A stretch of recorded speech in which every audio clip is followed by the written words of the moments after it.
Mukhang marami kang natutunan dito, mga babes. You could be dealing here with someone younger than you by age but doesn't have to be. Maaring nagpakita lang ng mga immature behavior sa'yo in the past. Let's see. Pero kung ano man yun, or kung sino man yun, I think this is the type of energy right here na nagtulak sa'yo rito para mas i-improve yung sarili mo, mas mahalin yung sarili mo, mas mag-focus naman sa sarili mo. I saw the page of coins twice. So, maaring meron ditong offer. Let's see. Twice yun. So, maaring double the size. Let's see. This person is actually watching you. So, if you have a social media account, TikTok, Facebook, Instagram, maybe this person sees you on that platform. So, kung ano man yan, doesn't have to be na sa social media lang, pwede rin nakikita ka niya. This person could be stalking you, pero I don't see na this person will definitely sasaktan ka niya or nag-aabang siya dito ng pagkakataon na kidnapin ka. Wala namang ganun. Yan. Actually, sa nakikita ko nga rito, mukhang siya pa nga yung nasasaktan. Let's see. A lot of love, a lot of emotions, King of Cups. See? Siya nga yung nasasaktan. This person is showing me na nagiging sensitive and sentimental siya just by watching you.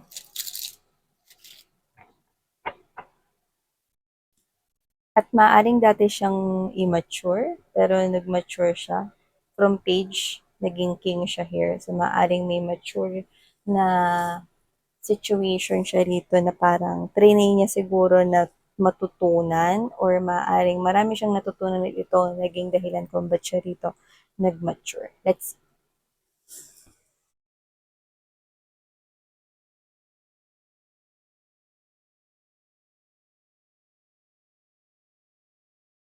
Kung sino man ito, maaaring napapanaginipan niya kayo, mga babes, no, collective.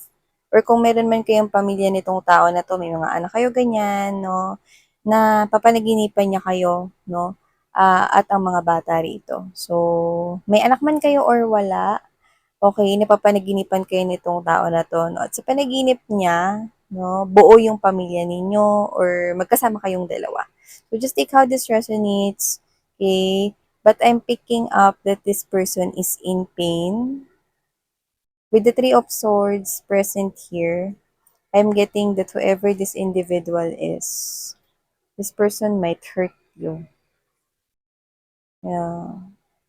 Maaring nasaktan niya kayo in the past at nakakuha tayo dito ng dalawang bintana. So, maaring may options in the past rito, no? But this person right here, kaya madalas niya kayong napapanaginipan ngayon kasi halos madalas niya rin kayo rito naiisip. Like in a day, I'm seeing someone here thinking about someone excessively, obsessively, to the point na hindi niya naman sinasadyang isipin yun or isipin kayo ng mga bata kung may mga bata man dito or wala, doesn't have to be, okay? Pero sadyang talagang naaalala niya. Yeah, naaalala niya kayo ng hindi sinasadya rito. To the point na bago siya rito mag-sleep, I think, or bago siya matulog, no, kahit ayaw niya, no, or hindi niya kayo isipin, talagang literal na naiisip niya kayo. Yan. And this person might involve you into a third party situation before. Gusto niya mag-heal dito, no? To the point na iniisip niya kayo rito, no, bago siya matulog, I think nadadala niya ito hanggang sa panaginip niya. Kasi when a person is feeling overwhelmed by his or her emotions and feelings, yan, no, especially yung lungkot, pagdadamdam, pagsisisi at panghihinayang, yan ang mga emosyon na nagdadala 'no, ng mas matindi or mas intense na, madadala mo ito 'no, hanggang sa pagtulog at panaginip mo. So, gano'n yung nangyayari sa kanya rito 'no.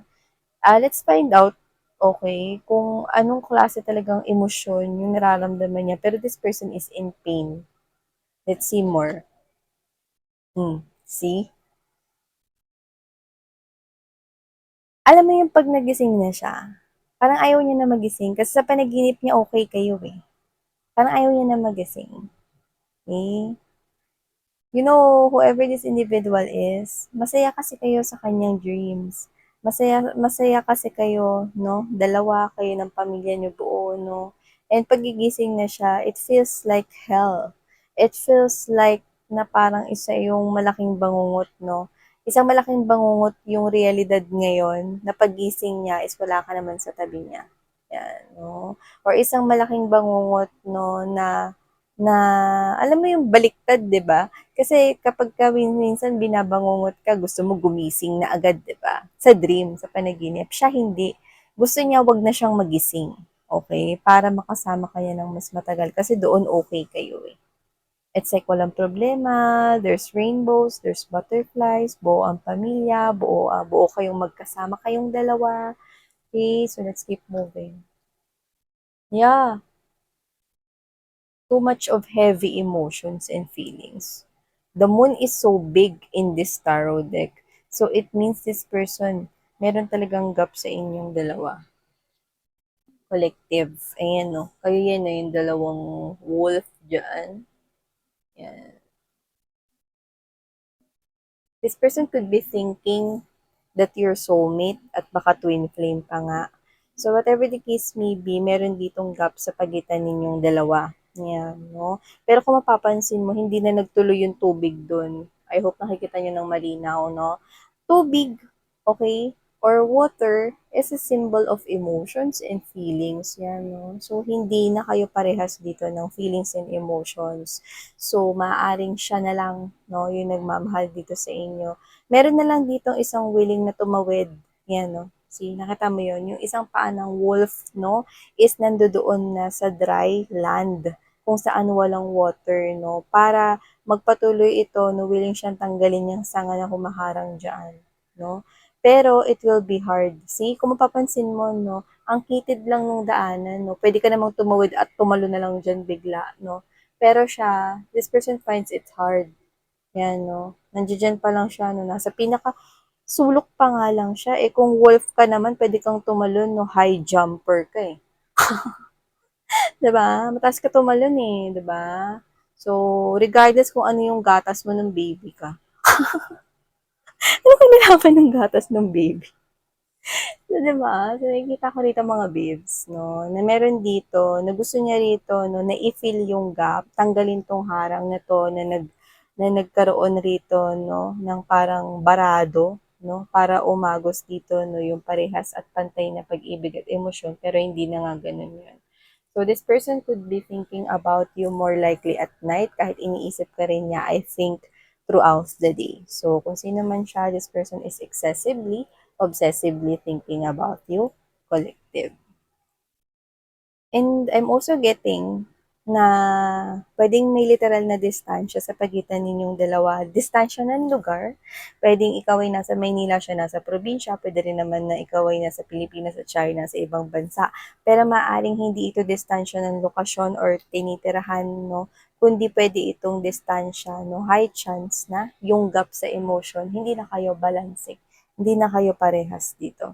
Okay? So, meron ditong gusto, and I think siya yun. Meron ditong gustong tumawid, no, to the other side, no, just to save this relationship. Just to make tanggal that baradong harang, no, para magpatuloy dito ang isang samahan at connection. But it's hard, it's difficult. Diba? Let's keep moving. Yeah. Maraming pagsisisi, a lot of regrets, a lot of mourning about the situation, a lot of feeling loss, naliligaw, no? See, alam niyo sa lahat ng tarot deck, ito talagang deck na to, no? This is my mini deck right here, pero ito yung may pinakamalaking moon. na yung moon is mas malaki pa sa bridge, 'di ba? So ibig sabihin, ang laki nung kalungkutan, ang laki ng dinadala niya rito panghihinayang at bigat ng kanyang dalahin kaya hindi siya makatawid dun sa bridge. Yung bridge kasi na yun mga babes, no, yun ang bridge para siya ay mag-move forward na sa sarili niyang journey of life. Pero nananatili siyang stuck dito, no, sa'yo, sa emosyon dito, no, nasa-stuck siya doon sa parang paano ba yung gagawin ko sa sitwasyon na to para magbalik sa akin si collective? Ano ba ang kailangan kong gawin? Yan, no? Kung papansin mo, parehas na nakikita rito yung bridge mga mahal. O, tinan mo.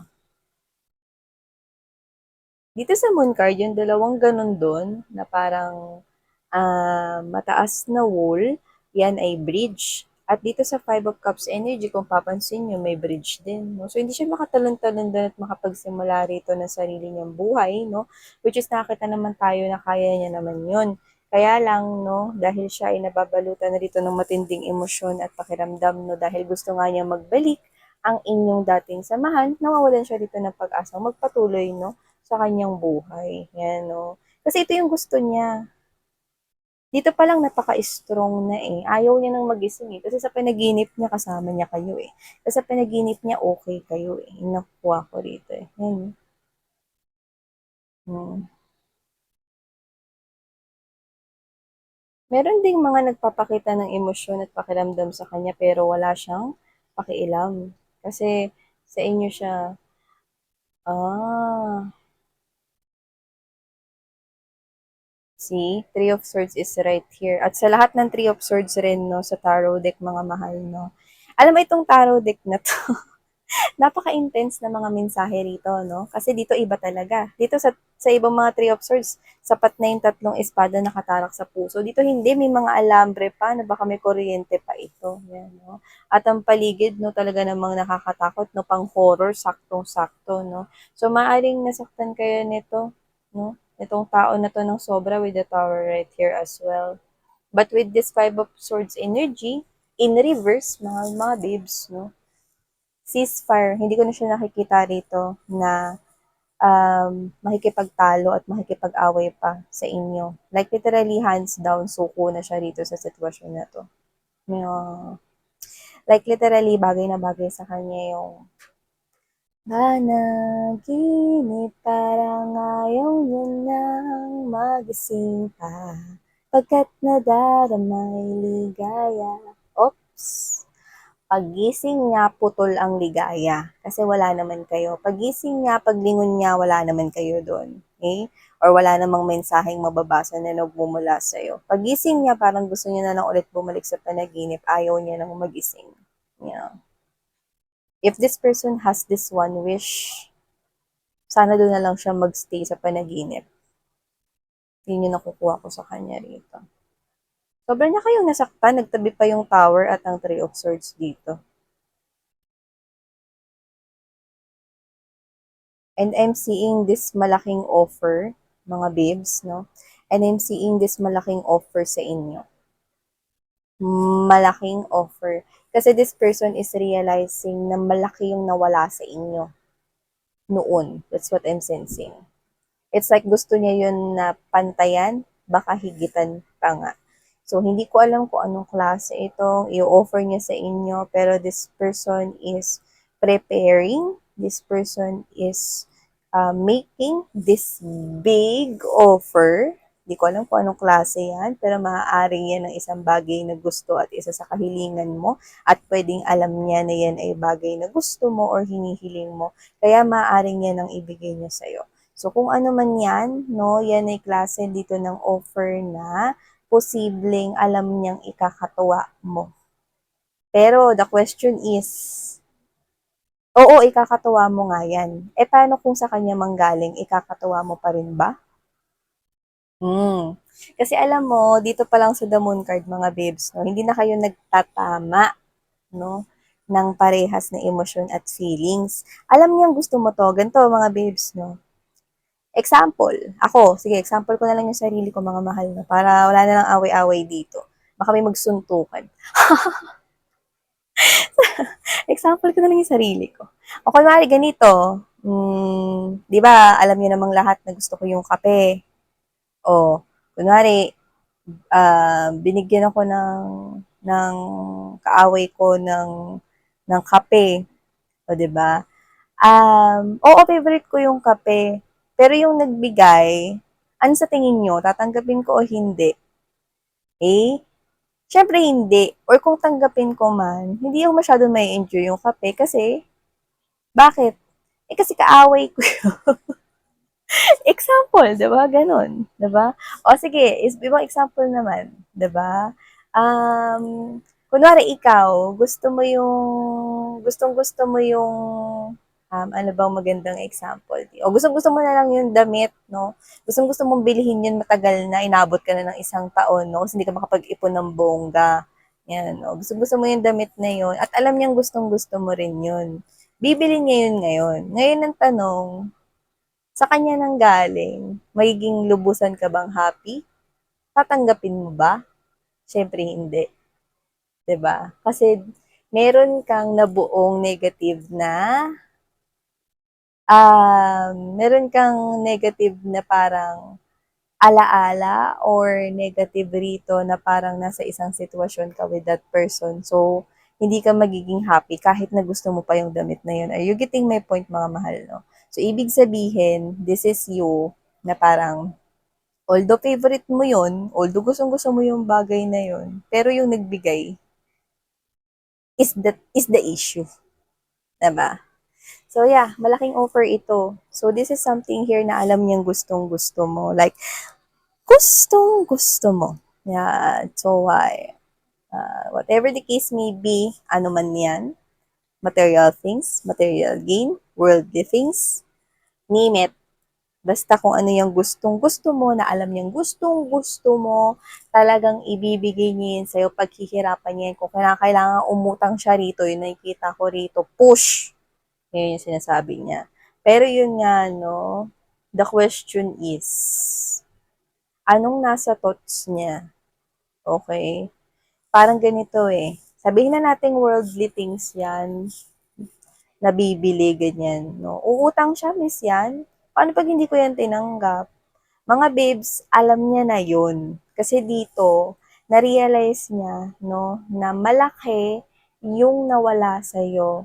Like, literally, pwedeng nawalan ka ng sigla, nawala yung confidence mo, yung smile mo, no, or nawala rito yung parang malaking part ng life mo dun sa ginawa niya before with the tower together with the three of swords. Ano man yan, okay? May options man yan dati na may pagpipilian ng sitwasyon or pwede rin namang tao, alin man doon.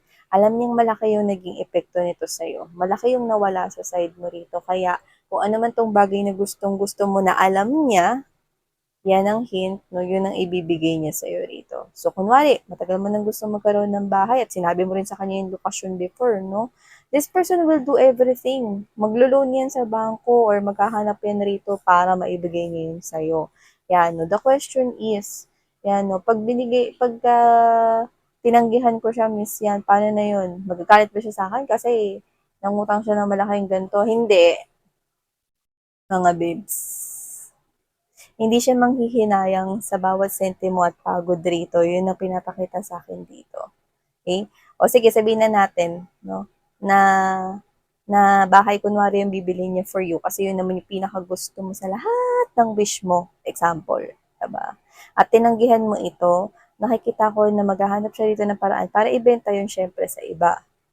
Okay? Pero hindi siya makakaramdam dito ng panghihinayang sa gagastusin niya kung kailangan maglabas ng pera. Yan. Kasi ang importante sa kanya rito is maibigay niya rito ang best niya sa sitwasyon. Kaya nga sabi ko sa inyo, malaking offer to the point na ready siyang isakripisyo rito ang sarili niya basta lang maihain niya sa inyo ito. So yan, tingnan na natin. No? Yeah, kasi nabubuhay siya ngayon, no, sa inyong mga memories with the Six of Cups in a pride position. Oh, so you're not,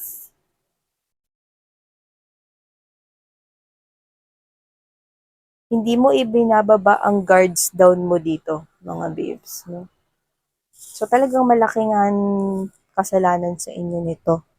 So, kung sino man siya, mukhang kaya pala siya ganyan. Naiintindihan niya rito ng bongga na malaki yung nawala sa side mo nung nagkaroon ng kaguluhan sa inyo in the past, conflict that arise, or whatever the case may be. I'm seeing you na ready ka naman na makaharap siya. Kasi makikita kayo nito eh. Mm-mm.